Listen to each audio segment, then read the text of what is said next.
the Yoruba religion has become an international religion. There are more people espousing Yoruba religion outside Nigeria today than there are in Yoruba land in Nigeria. Let me give you an example. In the province of Bahia in Brazil, a province that is a Roman Catholic province, there are more Yoruba centers of worship today than there are Roman Catholic churches. Almost everybody who is a Roman Catholic is also a worshipper of Ogun or Ija or Yemoja or Oshun and so on. And Yoruba religion is spreading in the world. A professor of comparative religions wrote a book a few years ago. The title of his book, The 8 Leading Religions That Rule the World.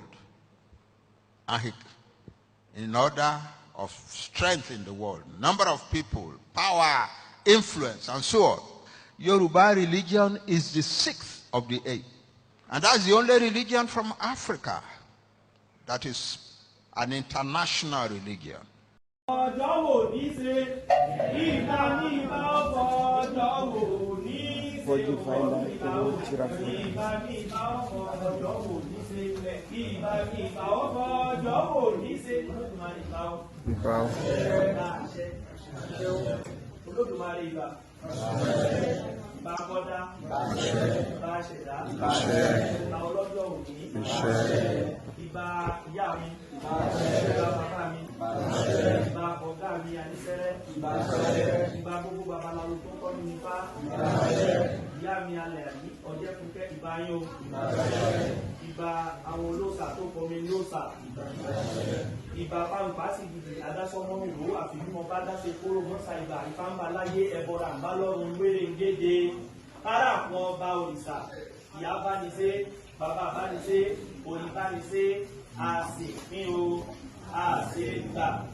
Bóbi jẹ́ o, adẹ́sẹ̀ o.